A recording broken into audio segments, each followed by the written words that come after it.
The bow and arrow choke is the most effective submission from the back in the gi. It is a need-to-know technique at every belt level. In fact, I won the majority of my competition matches by either armbar or the bow and arrow. However, the bow and arrow is commonly taught from the seated position, which isn't very realistic, as it's so rare to be sitting on your butt when you have the back. You're nearly always going to be either on your underside, your overside, or flat on your back. And entries into the bow and arrow differ from each position. On top of that, there are countless variations and critical details that make the difference between finishing the choke or losing it. That's exactly what this video covers. This is an in-depth but easy to digest look at the bow and arrow choke and its variations. Whether you're brand new or just want to sharpen your bow and arrow game, this will give you the tools that you need. So let's get started. What is a bow and arrow choke? The standard bow and arrow choke is a choke from the back where you grab the lapel with one hand and the pants with your other hand. While pulling with your arms, you push with your legs. However, there are variations which look a bit different, yet have the same mechanics and the same effect. We will look at the bow and arrow choke as a whole, not just the standard version, but everything. Elbow positioning. Elbow positioning is the most important aspect of a bow and arrow choke, and any of its variations. What you need is your elbow of the choking arm behind your opponent's head. This is so you can fully take out the slack of the lapel. Think about a rope under someone's neck. When the rope is in front of the head, there is slack. When you move the rope behind the head, wrapping around the neck, the slack is now taken out. The same is true with your arm. When you initially grab the lapel with your hand, naturally your elbow will be in front of the head. When you then position your elbow behind the head, the slack is taken out and you're ready to finish the choke. This adjustment from in front of the head to behind the head is basically checkmate. Of course, the tap itself is actual checkmate, but when I have control of the lapel with my hand and get my elbow behind the head, I'm always confident that it's a done deal. It's like a hit of dopamine even, telling me the finish is near. For the bow and arrow and its variations, you need to be dead set on making that adjustment from the elbow in front of the head to behind the head.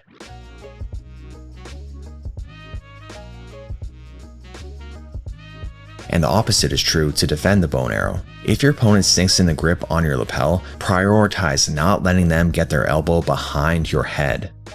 I can't let the elbow go behind my back. Because if it does, I'm screwed. Come on, Frank, you got this. Get your 1,000. Get your 1,000. Come on. You got it. Luckily, I got out of that one, but I think that he was being nice. A 2-on-1 grip is what I recommend. One hand on their lower arm and one hand on their upper arm, as 2 hands on the lower arm does little to prevent proper elbow positioning.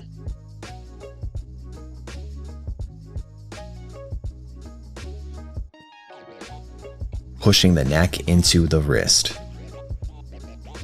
When you pull with your choking arm, it forces your wrist into your opponent's neck. This is an important part of facilitating the choke, but you also want to be forcing your opponent's neck into your wrist. It's a dual motion. This modified bow and arrow called the chicken wing shows this well.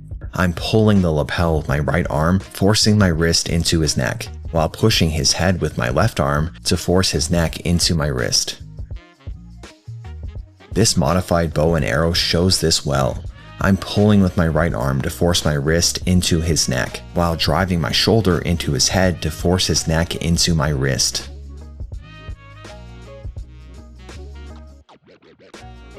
This clip shows the dual motion as well.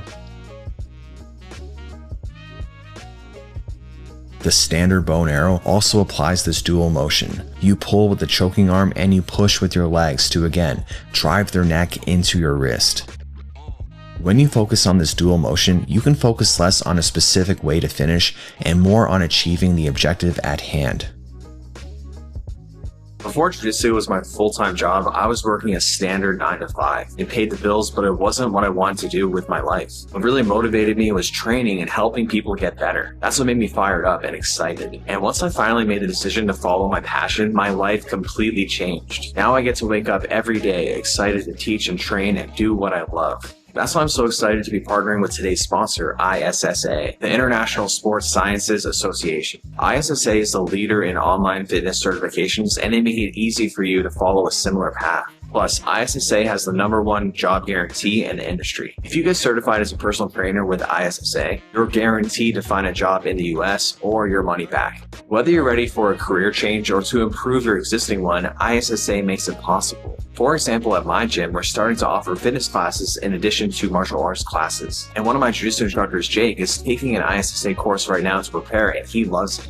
I've been loving the ISSA certification a lot. There's so much to learn, and the weight class instructor is amazing. Plus, they're fully online and self-paced. Can't wait to use this knowledge in our upcoming fitness classes. So if you're thinking about changing careers, starting a side hustle, or finally doing something with your passion for fitness, this is the opportunity. Go to joinissa.com/Jordan and use my code Jordan to get $100 off your certified personal trainer, fitness coach bundle, elite trainer bundle, or the master trainer bundle certification. The link is right here in the description. You've thought about making a change long enough, now's the time to actually do it. Preventing rotation. With any submission, you need to keep your opponent still. You need to prevent rotation. This is the reason that you grab the pants for the standard bow and arrow choke. You don't just do it because it looks cool.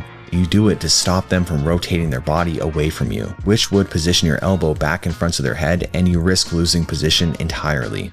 Focusing on preventing rotation allows you to, again, focus on the objectives at hand rather than specific grips. Like here, for example, I try using a grip on the wrist to prevent rotation, but lose the wrist.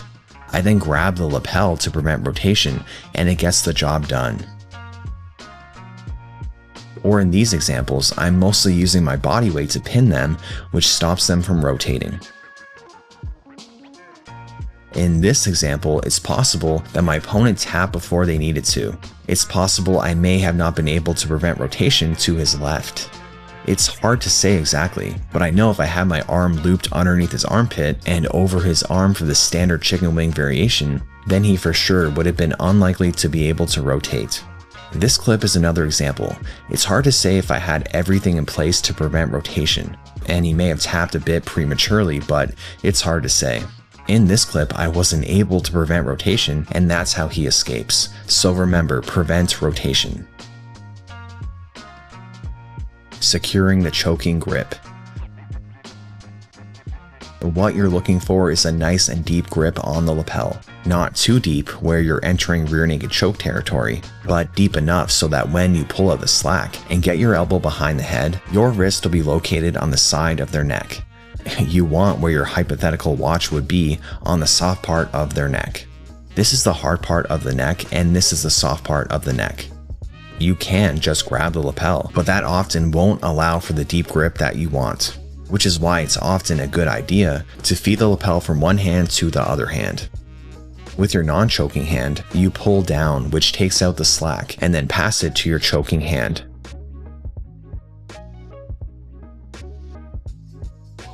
This isn't the only way to get a deep grip, but it is highly effective. Here, I'm crawling my hand deeper and deeper to get a deep grip. With my choking grip, I must have felt like the path of least resistance was to keep his left hand away from his neck, unable to defend.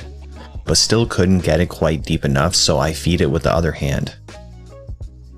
You can trap their hands with your hands or with your legs. Generally, the more you can take away their ability to defend with their hands, the better. But it just depends on the situation. Like I said, sometimes you can just grab it and get a deep grip right off the bat. But if you can't, think about feeding the lapel from one hand to the other, as well as trapping arms/hands, or crawling the choking hand up to get deeper. Underside versus overside. When you have the back, you have an underside and you have an overside. The overside is the side that your arm is over the shoulder. The underside is the side that's underneath the armpit. When you're on your underside, you can often just grab the pants and enter right into the standard bow and arrow choke. But with the overside, things change because your leg is stuck. You want to bring your hips higher from your opponent's hips to their shoulders, but that's a difficult thing to do with their body weight trapping your leg. To deal with this, you can do a chair sit to get your hips higher up to the shoulders. For the chair sit, you remove your bottom hook so you can place your knee of that leg at the shoulders, and then sit back while securing the pant grip. With your other leg, you should bring your heel to their hip, as you ideally don't want it trapped between their legs. Positioning your heel to the hip hides your foot from them being able to trap it between their legs.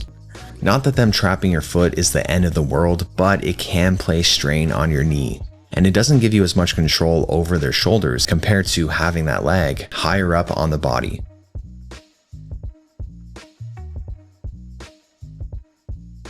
Transitioning.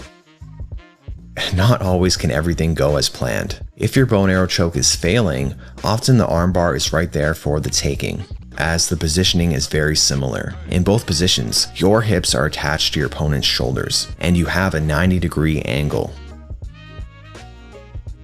If the bow and arrow choke is failing, transitioning to the armbar is often a great option, as are other upper body submissions.